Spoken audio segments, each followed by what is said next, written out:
Paid him. Well, I mean, shit.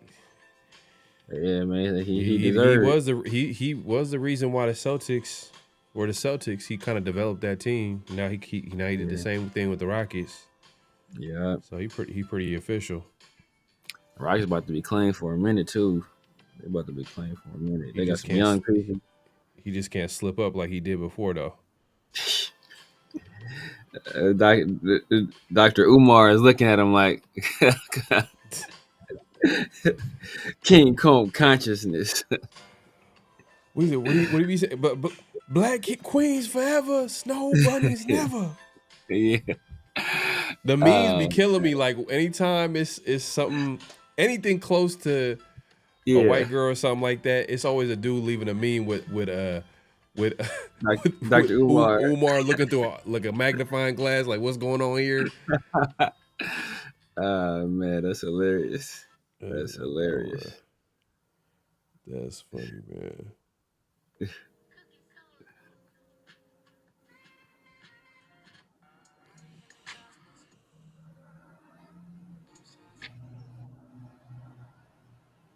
Yeah, man, they deserve it. He deserved his bread, though. Yeah, man. Hey, don't forget to clock in, like, comment, subscribe, and hit that notification bell. Here we go. Great Pharaoh. The gift of Troy is a fabulous fabric from the land of the 5 rivers.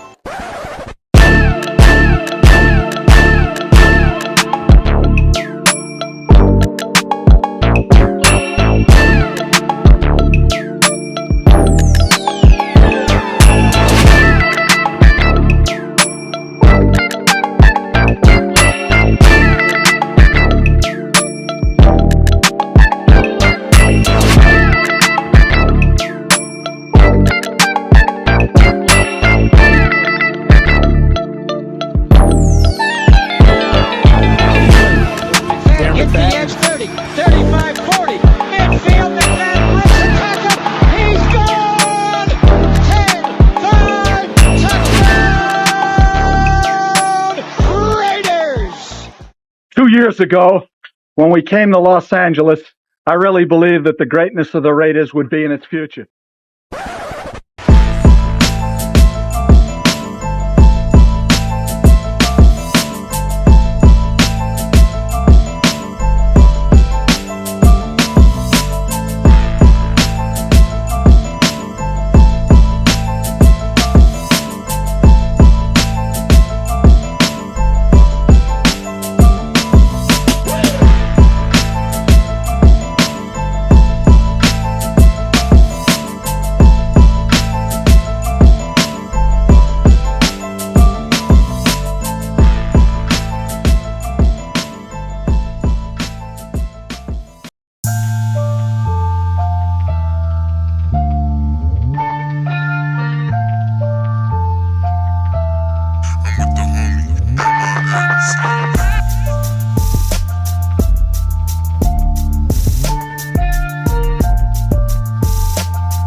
We are back for another edition of Around the Shield, man. We are back, man. I know we've been on a little hiatus. I mean, we doing the 50-50 show. You know, it's the off-season edition, obviously, but you know we had a lot of things going on during the off-season. But hey, we got one. We got a special one for you. We got a special guest today. Had a chance to talk to Juan Soto, so stay tuned for that. We're gonna catch up on that conversation. Last time we spoke to him was pre-draft, and we want to hear his thoughts. You know, you guys are gonna hear his thoughts on like what he thinks of the offseason so far, and you know the draft, and Ashton Genty, who we all agree like, oh yeah, Ashton Genty's not gonna be the pick at number 6. It's not gonna happen. And the Raiders, you know, always kind of they always surprise you. I'm not gonna lie, the Raiders do a good job of keeping everybody on their toes, man. Like they really don't do what everybody else says they're gonna do.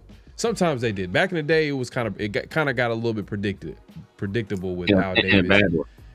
in a bad way. I know. But yeah, man, and you know we're gonna get into some of the, you know, we're gonna have a little quick hitters too. Some of the news that we've been hearing lately. You know, the Damon Arnett's back in the NFL. Meanwhile, Jack Jones still looking for a job, man, which is crazy. But you know, that's another conversation. We'll save that conversation for later.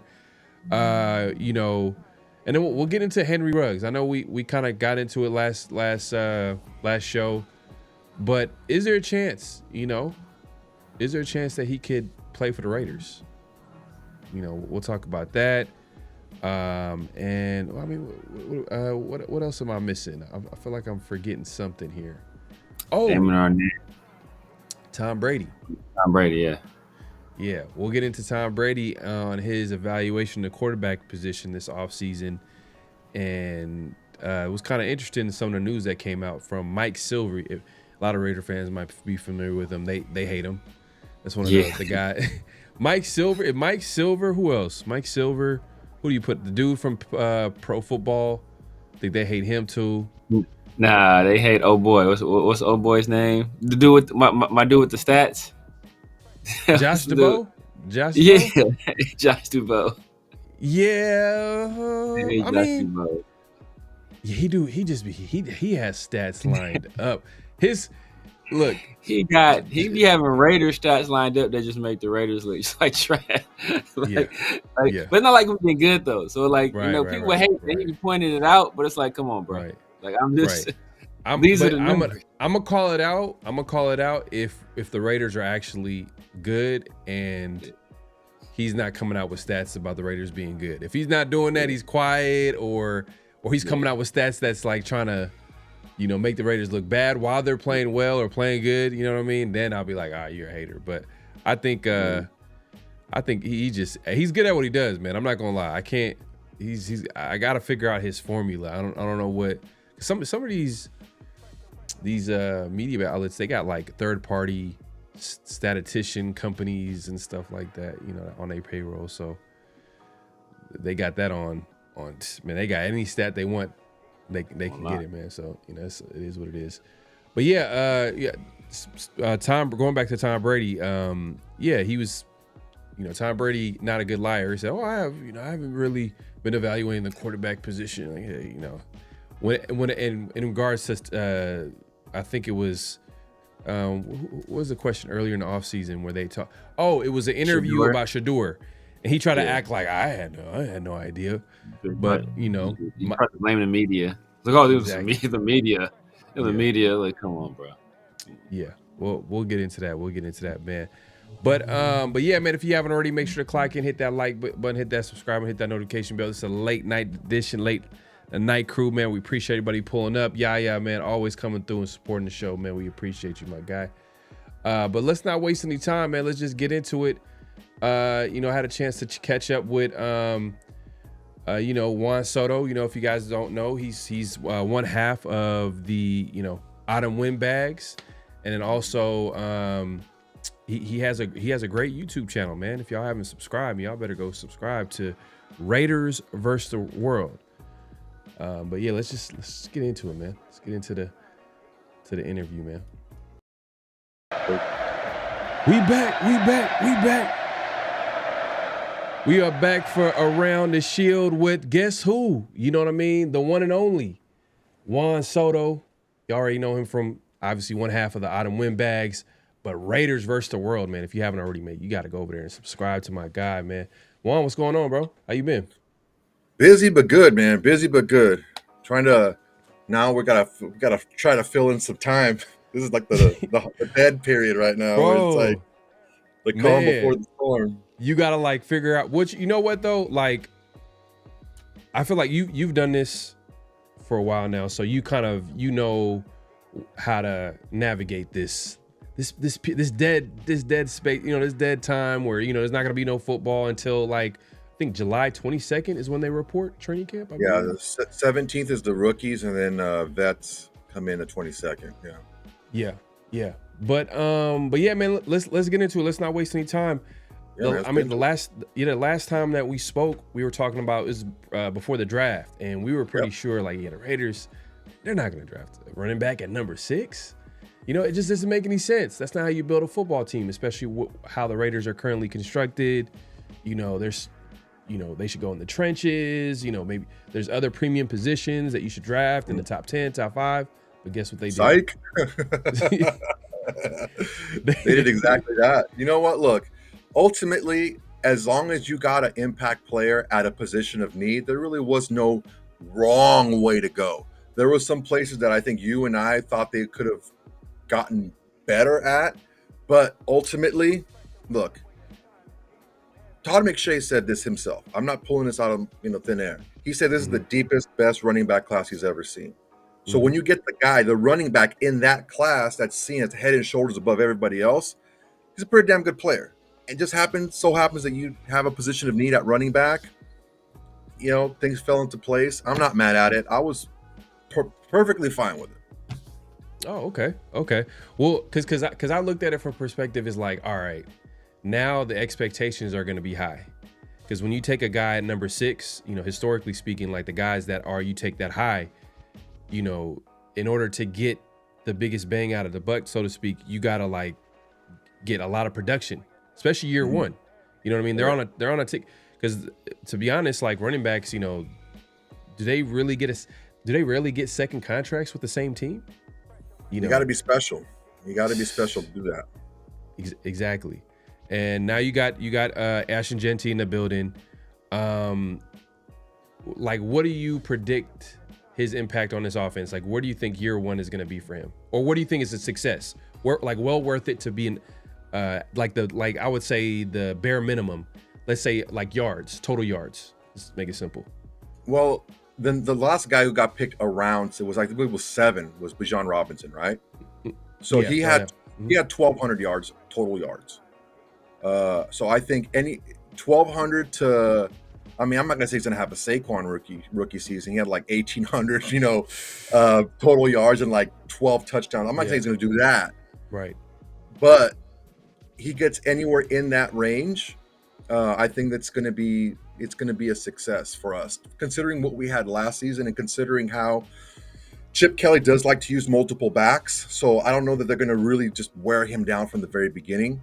Kind of like he had Algiers there. Bijan Robinson did, right? And he was more of he was probably the better like running the ball running back at the time, and he got the bulk of the carries. But Bijan Robinson got a lot of touches, so I can see that happening. Raheem Mostert at this point in his career doesn't have to be handled with kid gloves, but he's only 1 year removed from scoring over 20 touchdowns, right? So there's different ways you can use these guys, and Chip Kelly has shown. Last season he had 2 1,000-yard rushers and 2 1,200, almost 2 1,200-yard receivers in the same team. So it's like he's used to using a lot of guys. So I think that it's difficult to put a specific number on Ashton Genty, but I think that 1,200 range is something that we can look at. The year before, in college, Ashton Genty led all running backs in receiving yards. So it's not like he can't do it. He can. It's just he wasn't asked to do it last season. So we'll see, man. We'll see. I really do like. Can we? I don't want to skip over it because you brought it up, but it all comes down to the offensive line. If the offensive line doesn't play well, it doesn't matter. Dante Thornton, Besh, none of these guys are going to matter. Geno Smith, none of these guys. If the offensive line doesn't step up, none of this is going to matter. Yeah, but it's interesting. You say 1,200 yards, And I'm thinking about like the last successful running back the Raiders had, and obviously Josh Jacobs come to mind. And you think about his rookie season, he had like 1,100 yards, 1,200 yards rushing, and he was picked, in the 20s, I believe. So you're saying Josh Jacobs' rookie season is good enough for you? Well, you have to take a look at the fact that it was Josh Jacobs, and that was pretty much it in the running back position. I do think that Raheem Mostert's going to have a bigger role. I mean, like, all this is barring injury. I don't want to say it because I don't want to put it out there, but all this is like if they stay healthy, it's going to be probably a 70-30 mix somehow. Mostert's going to get the ball a lot.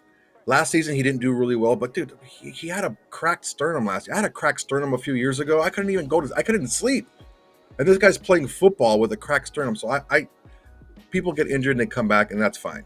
But I mean, if you run a 4.3 coming out of college and you slow down a little bit because you're 30 years old now and you're on a 4.4, you're still pretty dang fast.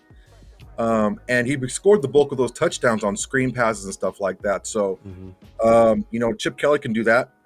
And I think that a lot of the touches are going to be spread around a little bit. It all depends on what he can do. It all depends on when they put the pads on, what he shows he can do well. I don't think that Pete Carroll and Chip Kelly have been coaches that have been known to put guys in a position where they're not going to be successful. So whatever he can do, he's going to do that. And we'll just see how well he can do that and what they can stretch him out to do more of. Well, speaking of Carroll, that's another factor into this, because Carroll, historically speaking, he's obviously wanted to lean on the running game on offense. And typically he's had that one, guy that leading the way, from the Chris Carsons, the Marshawn Lynch's, and, I'm trying to think, was it the running back that's currently there?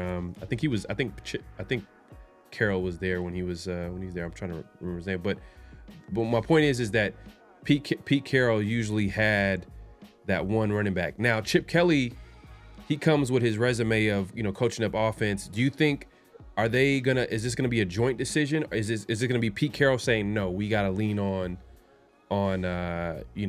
Ashton Genty, or you think Chip is gonna override that? Chip is like, he has so much respect for Chip, because it sounds like that's the case for you, because you're saying that, like, Mostert is gonna be in there. Is McCormick gonna be in there? Zamir White, there's gonna be another guy in there that's gonna have a great training camp that we didn't see coming. It always happens. There's always gonna be that unexpected. There's always a guy that flips in there. Yeah. Yep. I think you don't give Chip Kelly $6 million a year to hold a clipboard. Like, he's gonna have a lot of say in how it happens. I haven't known Pete Carroll, because when Pete Carroll had a lot of young guys he was playing at SC, he had multiple running backs that he used.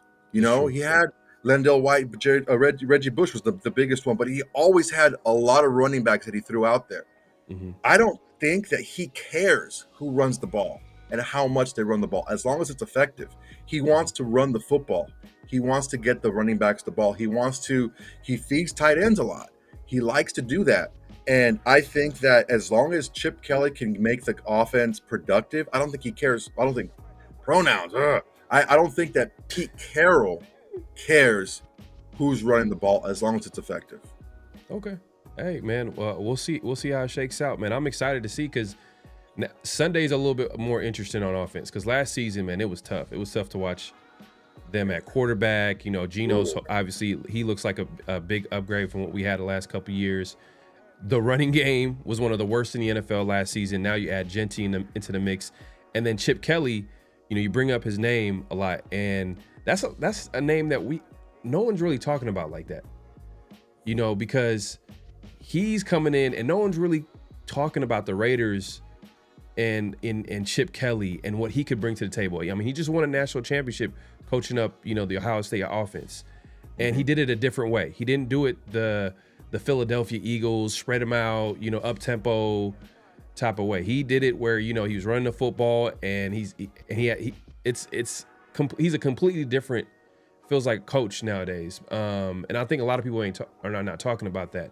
Do you think the Raiders with Chip Kelly, do you feel like that's going to be a home run so far? I think the hire was a home run hire. You can't really tell until you get them on the field, but you can't ask for a much better situation than where they're at now. I don't know that there was a better quarterback available to the Raiders than Geno Smith. I don't know that there was a better offensive coordinator available. He wasn't really even available. He was under contract, but a guy that could have gotten than Chip Kelly. I don't know that they're at the point where they are right now. I don't know that there's a better head coach they could have gotten. The three most important in this today's NFL, the three most important people on the field during a game are the head coach, the offensive coordinator, and your quarterback. And we have massive upgrades at each one of those positions. Yeah. Each one, massive upgrades. So last season, going into the fourth quarter, we had 7 games that were a one-score game heading into the fourth quarter. 7. As bad as we were, with probably the worst running back room in the NFL, probably the worst quarterback room in the NFL, one of the worst producing more offensive lines in the NFL, an inexperienced head coach that really hasn't had a chance to get going, an offensive coordinator who didn't make it past 6 games. Like, with all of that happening, a defense that was decimated by injury, right? With all that happening, we still were in one-score games in 7 games that we lost, and the one game that was, I think, pretty close that I lumped in there to make it 8 was against Atlanta, and it was 12-3 going into the fourth quarter. So a very winnable game there too. So you win half of those, and because look on either way, you're an 8-win team now. So people are saying, "Oh yeah, they can win 7 to 8 games." But wait a second, they almost won 7 to 8 games last season. Mm-hmm. And if you would just put one of those 3 things, if you would have just put Pete Carroll at head coach, Chip Kelly at offensive coordinator, or Geno Smith at quarterback, we would have won more games than we would have won last season. So all 3 of those guys together, I don't know, man. I don't see a lot of the. I understand that, you know, every time that we get a new coach or this and that, Raider Nation's, you know, up in arms, and we're going to the playoffs and all this stuff. But these are massive upgrades at really very important positions in your organization. Man, that's a great point, man. That's a great point. Head coach, quarterback, offensive coordinator, and then, you know, we can't forget about Patrick Graham. This is going to be his 4th year in the same system. Now, that being said, a few players, they lost a few players this offseason on the defensive side of football. Are there any concerns on defense for you? You know, I mean, I know they picked up Jermaine Pratt at linebacker. Yeah. We can talk about that a little bit, and maybe, you know, that secondary. You can just get into that real quick. Corner scares me a little bit. I think Stokes is better than he showed at Green Bay. I think with Stokes, the problem is they tried to just push him into the Jair Alexander role when Jair Alexander got hurt. And Stokes is, although he's good, he's not Jair Alexander. So you kind of put him in that position because they didn't really change their defense, and they just kind of want to fit him in that role. And he wasn't that guy. His rookie season, he played really well, which Stokes did. But when Jair Alexander started getting hurt more often, and they had to use Stokes in that role, it may have hurt his confidence a little bit. Mm-hmm. So I'm a little bit iffy at corner. I know that Shaquille Griffin came in, and he's a guy that still can play, and that Pete Carroll trusts if they sign him. We'll see. He's kind of in that mold. He's 6 foot. He's long. He's quick. You know, fast. He knows the defense. He knows how they want to play. Safety, I'm okay with safety. I think Jeremy Chin is a beast. I think that he was in some really bad Panthers defenses. When he got into a defense that had a good coach and it had some good players around him, he showed what he can do last season. Yeah. I was concerned about linebacker. Jeremy Pratt automatically becomes our best linebacker. And when you take Jeremy Pratt and put him up front and shove everyone else down one, doesn't look too bad. Right. Doesn't look too bad. Yeah. Linebacker looks okay. Defensive line, I talked about it in my live show earlier.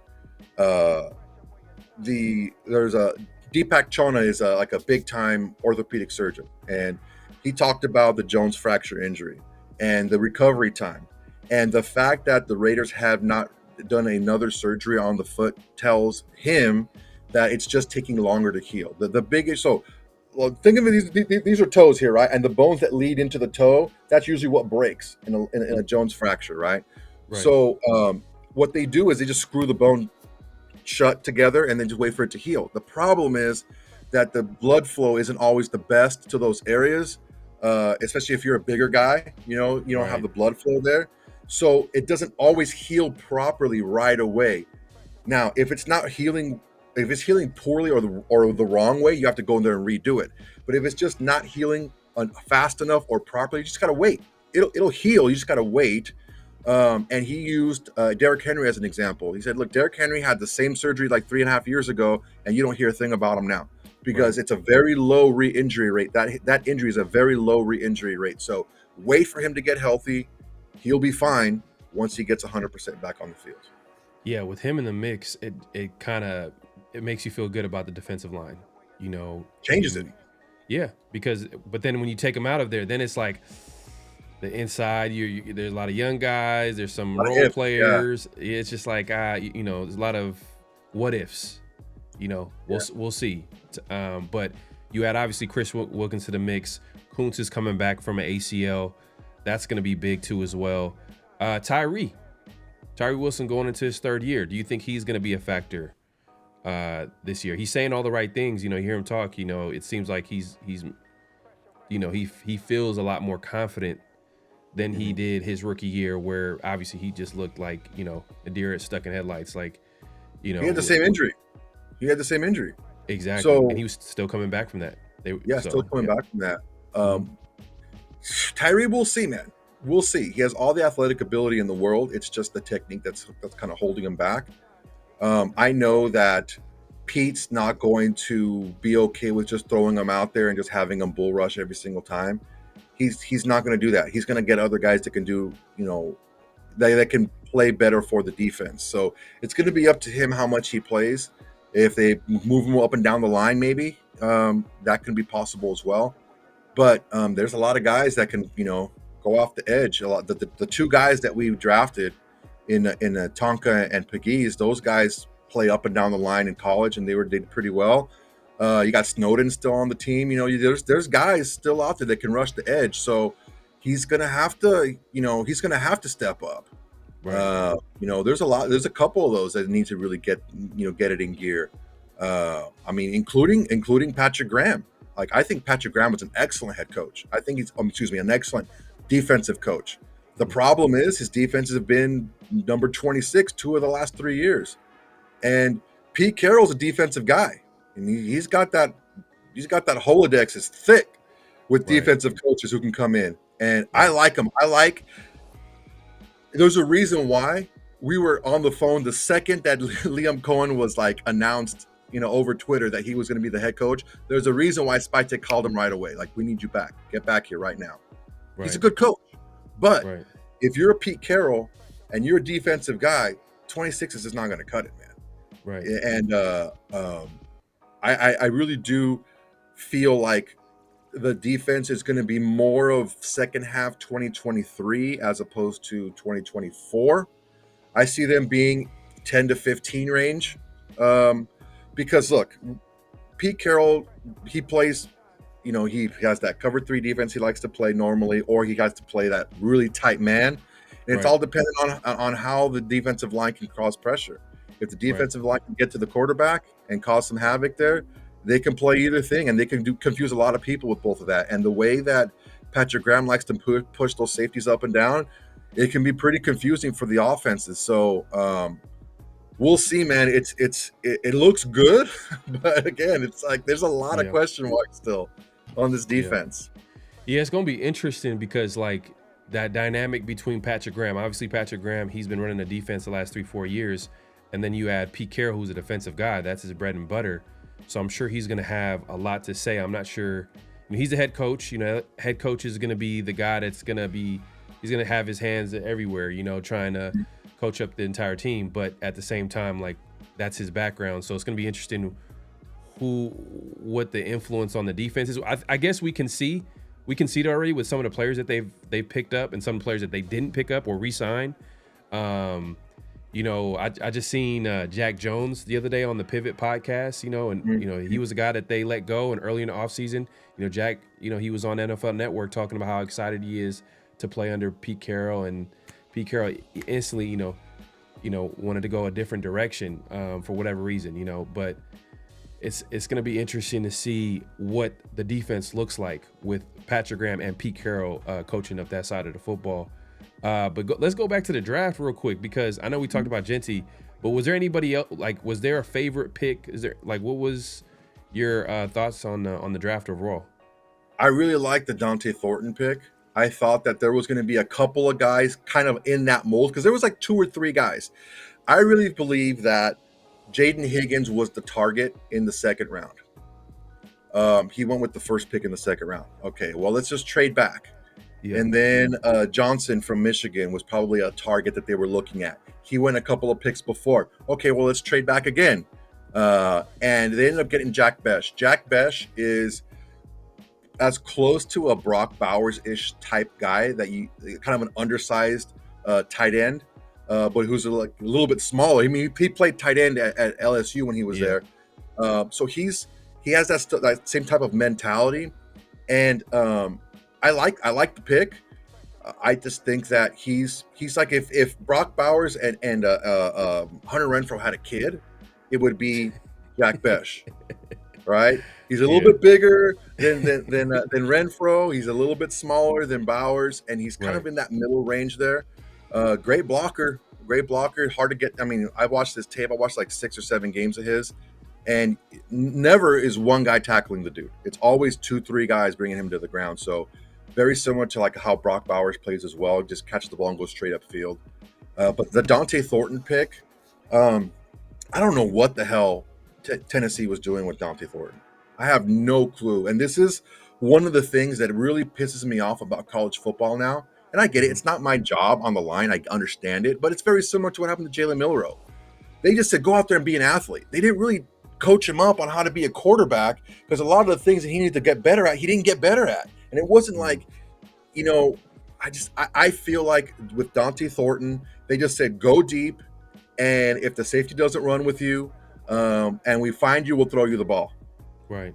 Dude had 26 catches, but he had 6 touchdowns. That's like almost a 25% touchdown rate. Okay. Right. He had 25 yards a catch.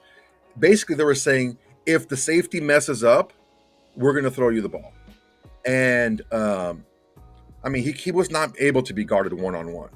And whenever he was one-on-one, he was wide open. It's a matter if they threw him the ball or not.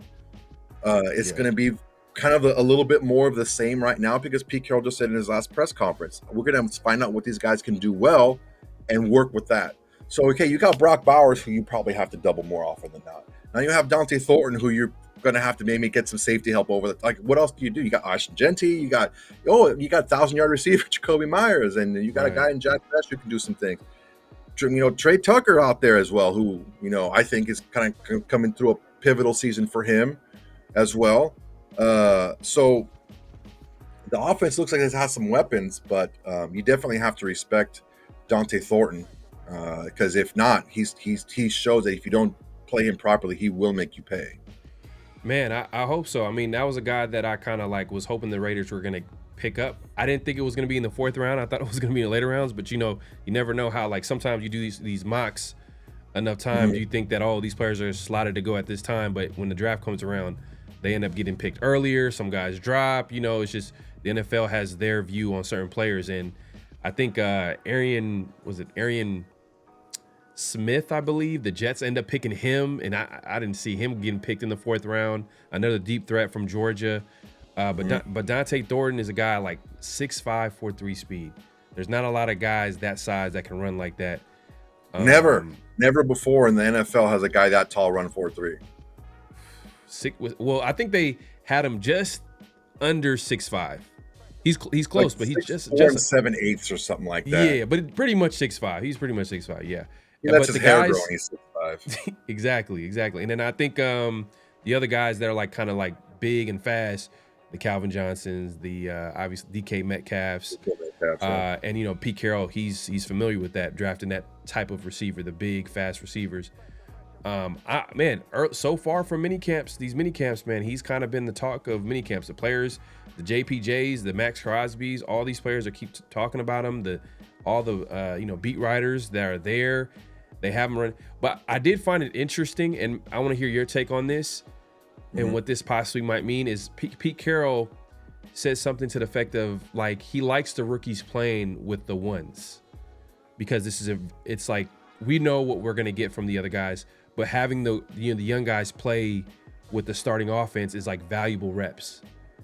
So maybe, right? What do you think that means for some of these guys that are playing? Is it more? Do you think it's more they're playing the part like a Dante Thornton, or is it more of they're gonna give him the experience, but like guys like Trey Tucker, who's in his third year. It's a pro year. He and then you got other guys like Jack Besh Jack Besh is a rookie, but if you could speak to that real quick. Well, it's kind of his formula. He throws rookies out there, and this is what he said. This is what he said himself. He said that OTAs, minicamp, all that is just to figure out what these young guys can do well. Then that dead period, which is probably like the most nerve-wracking period from any coach or GM or anything, right? Because every year, someone pulls a Rashee Rice or whatever, right? Does some weird stuff. Anyway, but that's their time to mold that into what they want to do offensively or defensively, right? So in the beginning of the year, they're not going to be asked to do too much as far as a variation of what their job is going to be. They may be out there a lot, but they're going to be asked to do what they do well a lot. Then they're going to slowly grow them throughout the season. And then when the team peaks, towards the middle of the season, you get a younger player who's played a lot of reps, who has some confidence, who is stretching his abilities a little bit more, and who's able to be a little bit more of a heavier contributor. Excuse me. It all depends on the rookie. It all depends on the player, how much they're able to handle and what they're able to do well. So I think it's pretty standard for a Pete Carroll team to do that. Even though, Dante Thornton can be out there for 60% of the plays, he could be, but it all depends on. For as good of a blocker as he is, he's going to be out there quite a bit. But if he's just out there just taking safeties with them, yeah, you can open up a lot underneath, right? And if they screw up, they'll do that. But they're not going to leave him. That's the thing that was really irked me about Tennessee is the 2 years he was there, that's all they did with him. They didn't do anything else. Chip Kelly's not going to do that. He's going to do more things with him as he grows. But that's the game plan that Pete Carroll has always used to incorporate either freshmen or rookies into his team, and he grows them throughout the season. So later on down the line, he has a lot more of heavier contributors on the team. So I think it's going to be a mix of, they're going to be out there, but maybe not going to be asked to do a lot. But just rest assured that what they are going to be asked to do is things that they do well. That's what I like to hear, man. That's what I like to hear. And another thing too is you mentioned it right now. You mentioned Dante Thornton being a good run blocker. It feels like the Raiders are like set up to be really successful in the run game this year. Like everybody's a good blocker almost. If you think about it, Jacoby Myers, good blocker. Jack Besh, people have high hopes from in the run game. You mentioned Dante Thornton. Trey Tucker is also a good blocker. Not the biggest guy, but he can block. And then you got the I would say, and you brought this earlier, you talked about the offensive line. That's the question mark. Colton Miller, who right now he wants a long-term deal. He's not getting it. Some people are kind of implying maybe there might be a holdout at some point, maybe, possibly. That's just, right now it's all rumors. People are just speculating because, that there hasn't been a long-term deal agreed upon. Is that something that you can see happening, like Colton Miller holding out, or, It's hard to hold out in the NFL now, man. It's hard to hold out in the NFL because you lose that money and that money is gone. You're not getting it back. You can't get it back. His time to hold out would have been like minicamp and stuff like that. But this is why it's very important to have a good head coach with a good resume and a guy that's got some juice, right? Because you sit in front of Pete Carroll and it's hard to tell him you're not going to show up. He's going to get you in there, and he was able to talk him in because he said he wasn't going to show up to OTAs. He said he wasn't going to show up to anything until he got a new contract, but he was there. So we'll see. I think that this is going to be one of the things that it's a tricky thing because, the last part of last season, he was much better than the first part. He was dreadful. He was awful the first, 3/5 of the season, like maybe the first half, I would say. He was not good. And then he got better. Again, it was probably the shoulder thing. When his shoulder really healed up after the bye week, he did really well. But, we'll see how that's going to work in his favor. I mean, I think he maybe they may be offering him like maybe a 2-year extension, maybe not something as long as he would like, but ultimately, it's fair. I think it's fair to do a 2-year because he is on the wrong side of 30 and he is coming off an up and down year and the injury and this and that. So, I mean, we'll see, man. We'll see what goes on with that. The thing that you have to take a look at is, I don't think that John Spytek is going to jump and do, a John Gruden and just throw a bunch of money at a Trent Brown or something like that. He's not going to do that. It's going to be a good deal. It's going to be a fair deal.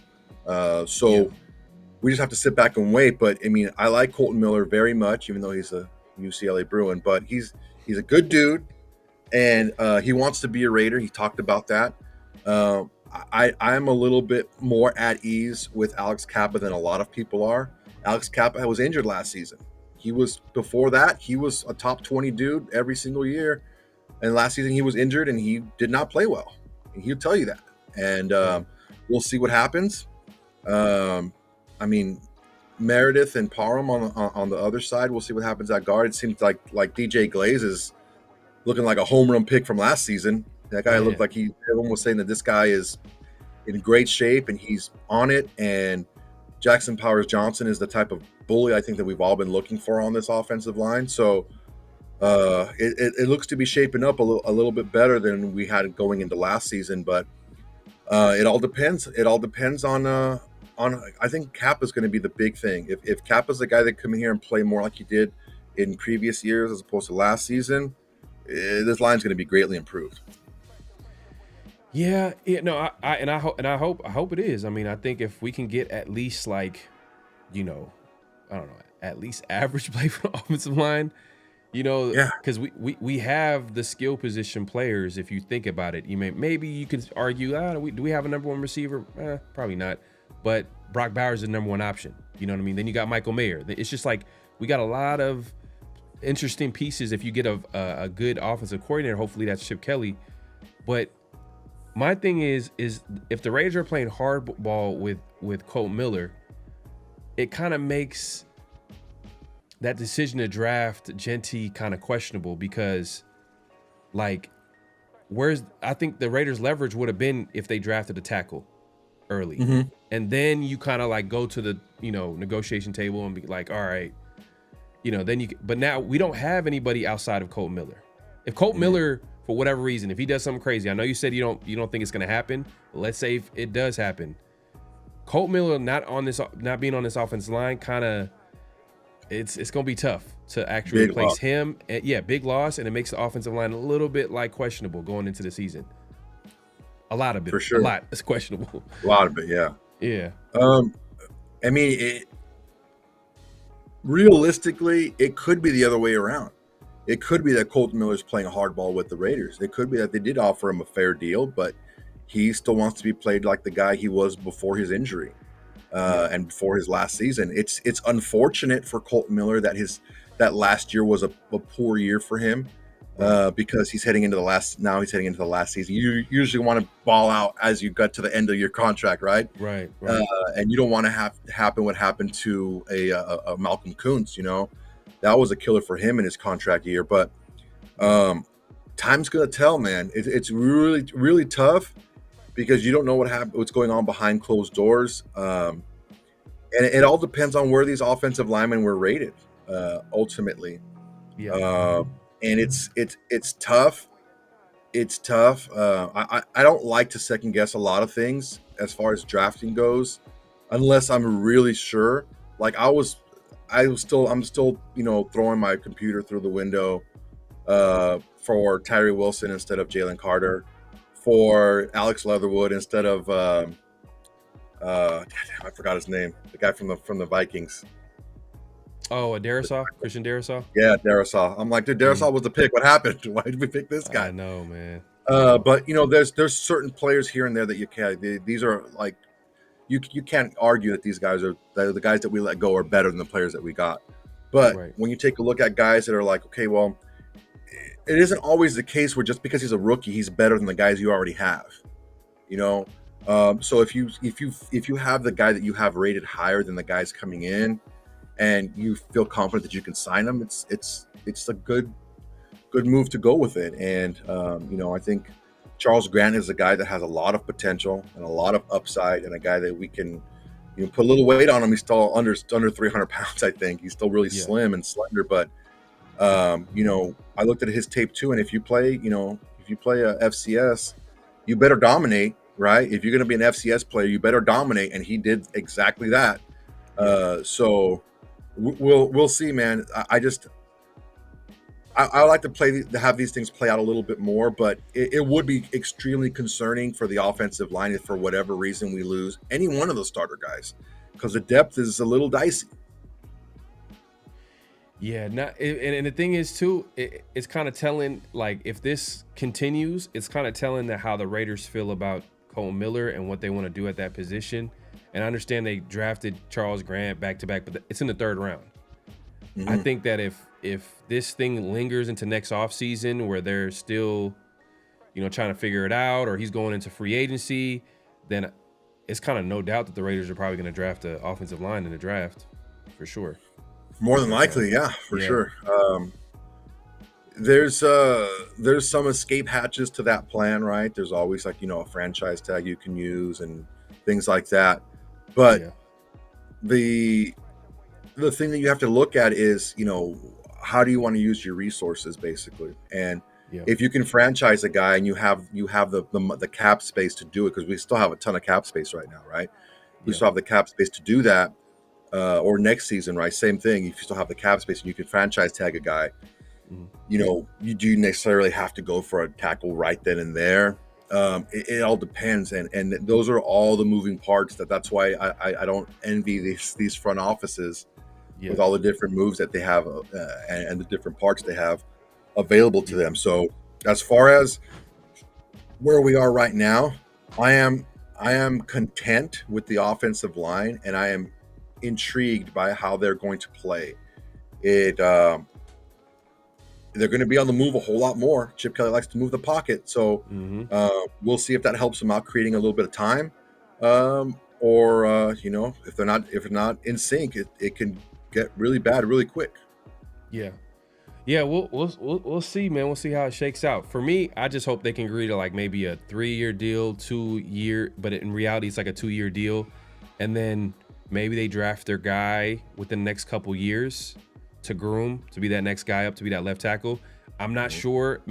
I think they're betting on maybe developing a Charles Grant, but I don't know. I don't know if we can draft a starting left tackle in the third round. I mean, it's probably been done before, but the likelihood of it is like, so if Charles Grant ends up being like a DJ Glaze, I think you can survive with 2 DJ Glazes.